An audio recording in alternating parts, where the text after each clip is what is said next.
Ndabasuje mu izina rya Yesu, amahoro y'umwami wacu nabane namwe. Aka kanya nshimiye Imana kubw'aka kanya keza yongeye kuduha, njyewe nawe kugira ngo nanone twongere twumve icyo umwuka arimo akomeza abwira abe cyangwa se itorero cyangwa se abagenzi bajya mu ijuru, kugira ngo agende arushaho kuryeza itorero, arushaho kutugira inama, arushaho kutwereka inzira, arushaho kudufasha muri uru rugendo, kuko ari we mufasha twasigiwe kandi ari we mujyanama mwiza dufite, ari nawe utuyobora muri iyi nzira kandi akazatugezayo. Rero nshimiye Imana kubw'aka kanya, kandi nawe uhawe amahirwe kugira ngo wumve kimwe nanjye.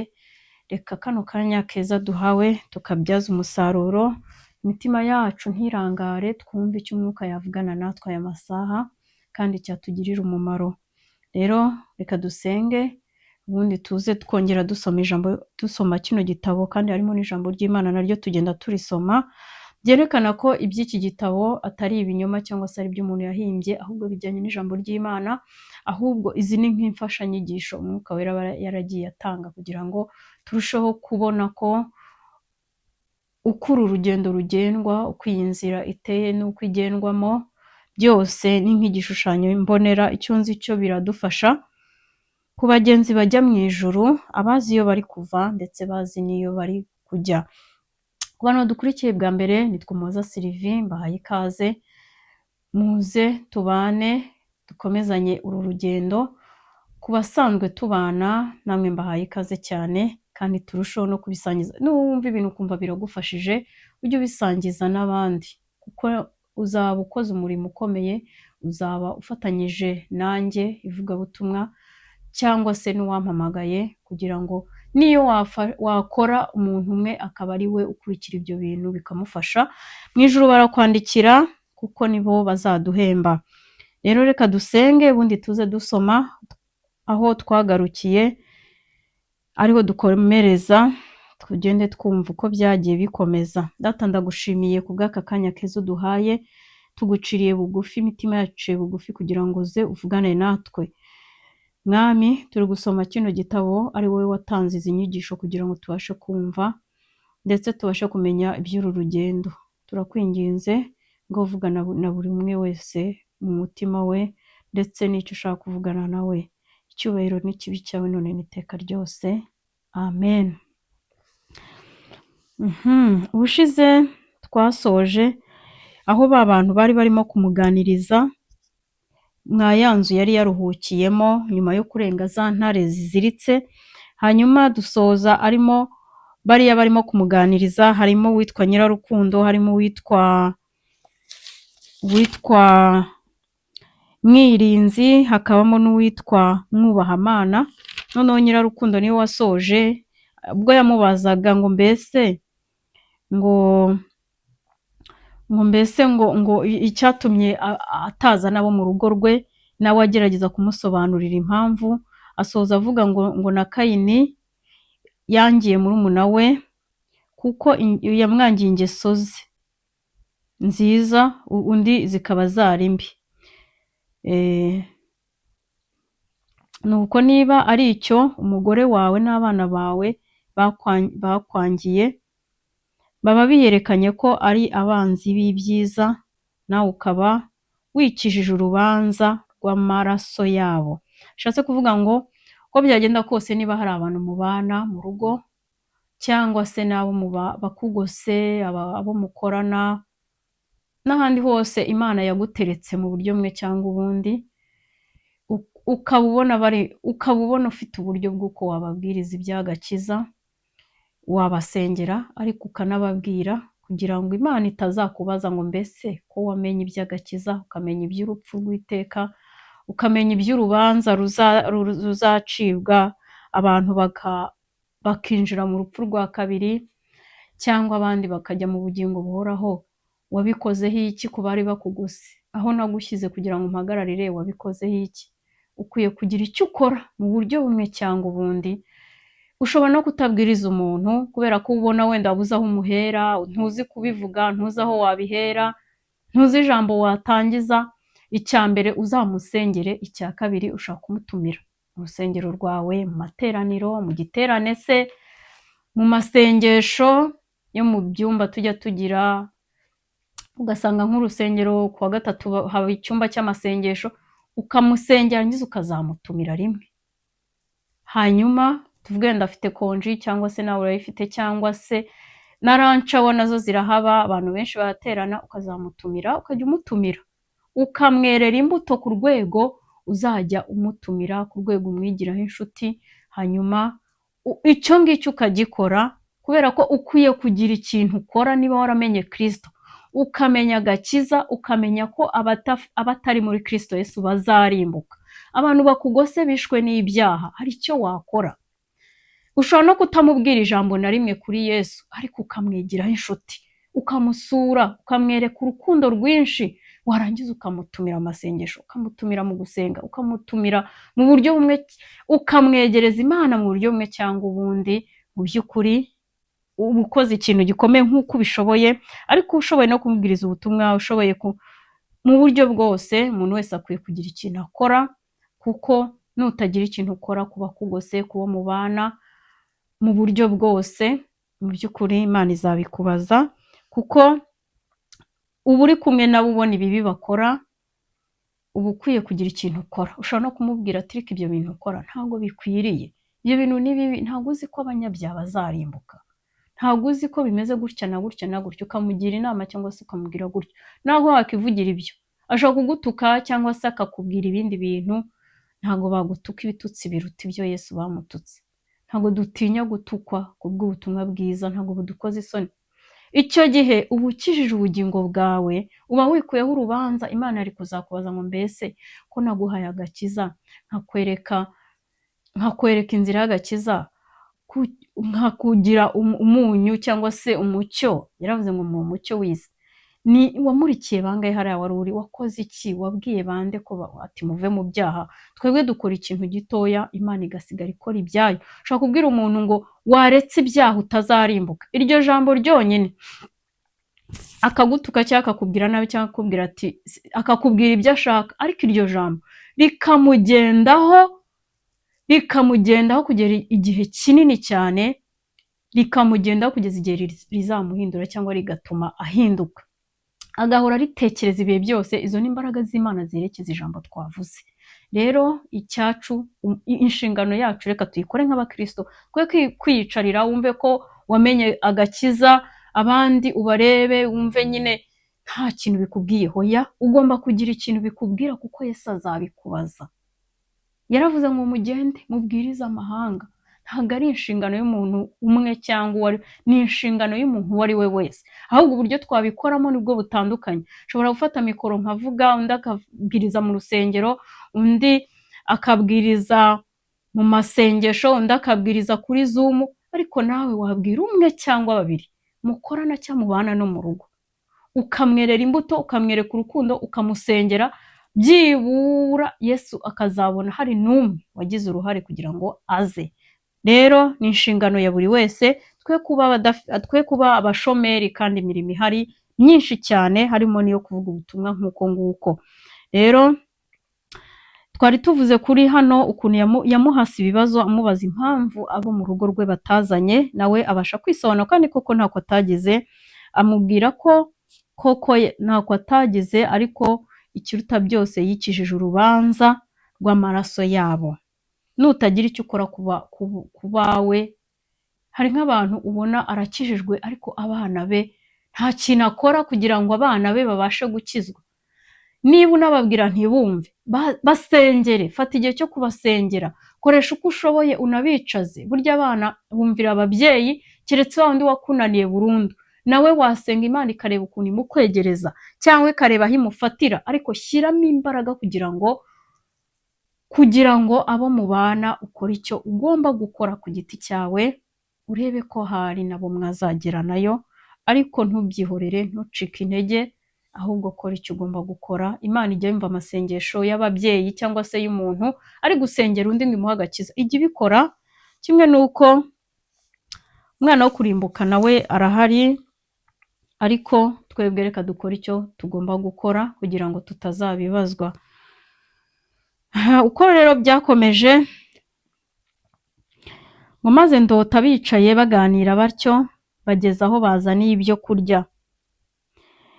Babizanye bicara ku meza bararya, kandi ku meza baganiraga ibya nyiri uwo musozi gusa, ibyo yakoze n'icyabimukoresheje, n'icyatumye yubaka iyo nzu bicayemo.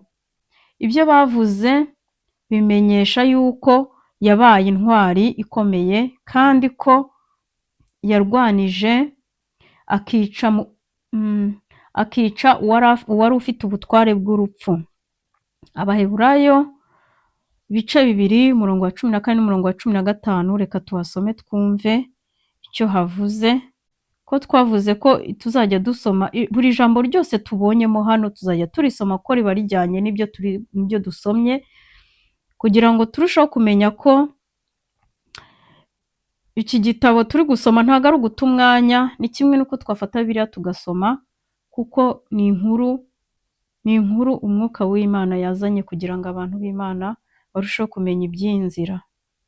Haravuze ngo, nuko rero nk'uko abana bahuje umubiri n'amaraso, niko nawe ubwe yahuje ibyo nabo, kugira ngo urupfu rwe aruhinduze ubusa ufite ubutware bw'urupfu, ari we Satani, abone uko abatura abahoze mu bubata bwo gutinya urupfu mu kubaho kwabo kose. Nubwo yishyize mu kaga gakomeye muri iyo ntambara, bituma ndushaho kumukunda, kandi Mukristo afatanya nabo guhamya ibyo. Ati, nizeye yuko yamuneshesheje kuva amaraso menshi, kandi igitumye ibyo byose byerekana ubwiza n'ubuntu ni uko abikoreshejwe n'urukundo akunda igihugu cye gusa. Kandi bamwe muri bene inzu bavuga yuko bamubonye bakavugana nawe hanyuma y'urupfu rwe rwo ku musaraba. Bahamya yuko ubwe yavuze ko akunda cyane abagenzi b'abakene, ntawe bahwanye, uhereye aho izuba rirasira ukageza aho rirengera. Bavuga n'icyerekana ibyo yahamije yuko yiyambuye ubwiza bwe n'icyubahiro cye kugira ngo akize abakene, kandi ko bumvise avuga ko adakunda kuba wenyine ku musozi Siyoni, kandi bavuga yuko yahinduye abagenzi benshi kuba imfura zikomeye. Nubwo kuri kavukire yabo bari abasezi ni ukuvuga ngo bari abakene cyangwa se abanyuma y'ahandi, kandi bari basanzwe ku Kicukiro. Igitabo cya mbere cya Samweli ibice 2 umurongo wa 8, reka turebe ko havuga.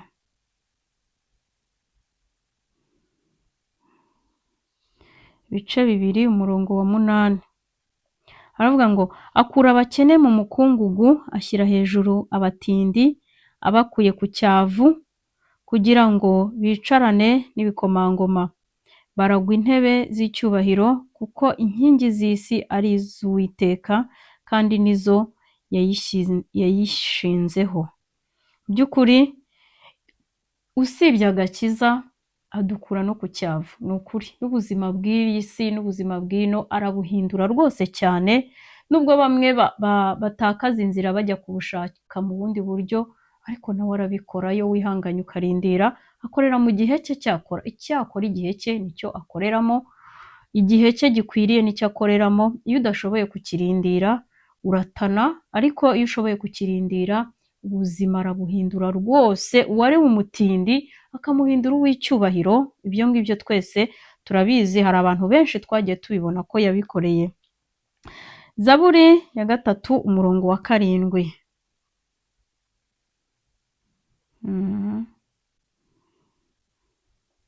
Haravuga ngo, sinzatinya abantu inzovu nyinshi bangose impande zose kugira ngo bantere. Batarama baganira batyo bageze igicuku, maze biragiza umwami wabo ngo abarinde. Baragenda bararyama. Bajyana uwo mugenzi bamuryamisha mu nzu yo hejuru nini ifite idirishya ryerekana aho izuba rirasira. Iyo nzu yitwa Amahoro. Mukristo arasinzira, yicura mu gitondo, arakanguka, araririmba ati: mbega bagenzi nkanjye, dukundwa dutyo se? Abadukuyakuya atubabarira, yandihiriye ibyaha, none uba hano, yampaye kuba ahahereranye n'ubwiza bw'ijuru. Yaricuye abona ahantu bamuryamitse, yumva biramurenze, nuko araterura araririmba. Bose bakangutse bamara umwanya baganira, bamubuza kugenda bataramwereka ibitangaza by'aho hantu. Babanza kumujyana mu nzu y'inzandiko, bamwereka inzandiko zahozeho kera cyane. Muri zo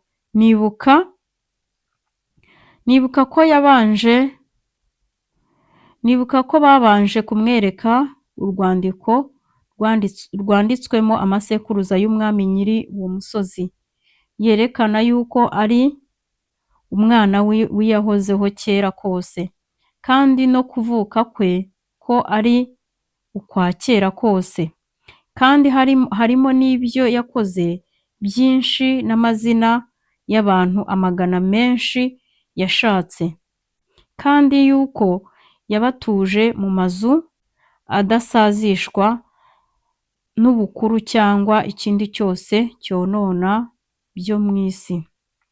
Maze bamusomera ibyiza bamwe mu bagaragu b'umwami bakoze, yuko batsinze abami, bakoze ibyo gukiranuka, bahawe ibyasezeranijwe, bazibye iminwa y'intare, bazimije umuriro ugurumana cyane. Abo ni ba Eliya na ba Daniyeli. Bakize ubugi bw'inkota, bakuwe mu ntege nke bagahabwa intege nyinshi, babaye intwari mu ntambara, banesheje ingabo z'abanyamahanga. Abaheburayo ibice 11 umurongo wa 33 kugeza ku murongo wa 34. Turebe uko havuga.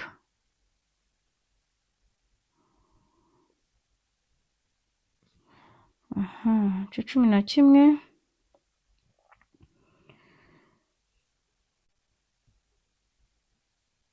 havuze iki? Aravuze ngo ibice 30 umurongo wa 33 na 34, ngo baheshejwe no kwizera gutsinda abami, no guhora ibyo gukiranuka, no guhabwa ibyasezeranijwe.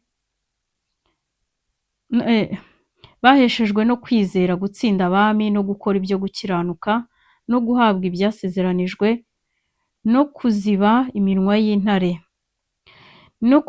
no kuzimya umuriro ugurumana cyane, no gukira ubugi bw'inkota, no gukurwa mu ntege nke bagahabwa imbaraga nyinshi, no kuba intwari mu ntambara, no kunesha ingabo z'abanyamahanga. Urumva ko nibyo ngibyo twari turimo gusoma. Maze basoma ikindi gice cy'inzandiko zo muri iyo nzu, cyerekana yuko umwami wabo akunda cyane kwemera umuntu wese uko ari kose, nubwo mu bihe byashize yaba yaramucumuyeho cyane, agatuka ibyo yakoze. Kandi muri iyo nzu harimo ibitekerezo by'ibyiza bindi byinshi. Babyereka mu Kristo byose, ibitekerezo by'ibyabaye kera n'ibya vuba, n'ibihanura ibizaza, bigatera abanzi ubwoba no gutanga,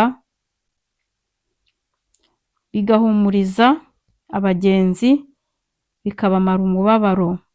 Bukeye bwaho bamujyana mu yindi nzu y'intwaro, bamwereka intwaro nyinshi z'amoko yose, umwami wabo yateguriye abagenzi: inkota, ingabo n'ingofero z'ibyuma, n'ibyuma bikingira igituza no gusenga k'uburyo bwose, n'inkweto zidasaza.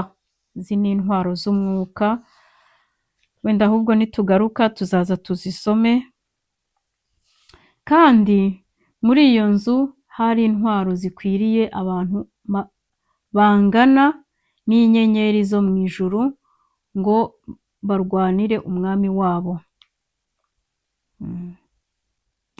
Numva twasoreza ahangaha, tukazaza n'ubundi twumva ibindi bintu bike bamweretse, ubundi bakareka akagenda. Ariko tuzaza duhere kuri izi ntwaro n'ubundi natwe tuzisome, turebe imwe ku yindi, turebe niba tuzifite, kuko tutazifite uru rugamba rwo muri iyi nzira ntabwo twarushobora, kuko uko byagenda kose dufashe igihe mu ntambara, kandi abo turwana nabo si inyama n'amaraso. Niyo mpamvu umuntu aba akwiye kwitegura umunsi ku wundi. Urugamba rwo tururimo, keretse utari muri iyi nzira niwe udashobora kuba atarurimo, cyangwa se niwe udashobora kumenya ko arurimo, ariko abari muri iyi nzira babasha kubimenya ko dufashe igihe mu ntambara, kuko urugamba rubageraho, intambara zibageraho. Rero ni akaga ko intambara yakugeraho, cyangwa se urugamba, cyangwa se ibitero runaka, ariko nta ntwaro ufite. Ibyo ni byo tuzaza tureba kugira ngo tubashe kurebera hamwe, mbese intwaro z'umwuka turazifite. Nusanga ari udafite cyangwa ari udakoresha, wongere uyiterure, wongere uyubure, kuko urugamba rwo rurakomeje. Ariko ikiruta byose ni uko umugaba w'ingabo wacu ari Kristo, aturangaje imbere mu rugamba, araturwanirira, aradufasha. Niwe maboko yacu, niwe uturwanirira, kandi niwe mbaraga zacu. Niyo mpamvu ibyo duhura nabyo rimwe na rimwe bisa binakomeye cyangwa se ibyoroheje, ntacyo bidutwara, dutambuka n'ubundi tukagenda. Rero Imana ibahe umugisha. Reka dusoze dusenga, tuzagaruke n'ubundi turushaho kumva ibyo umwami wacu agenda atwigisha cyangwa se atwibutsa. Data, ndagushimiye kubw'ibi ngibi uvuganye natwe, icyubahiro ni icyawe. Reka Mwami ubiherekereshe imbaraga zawe, umuntu wese yumvemo icyo ushaka kumubwira, yumvemo icye. Urakoze, mu izina ryawe dusenze twizeye, amen.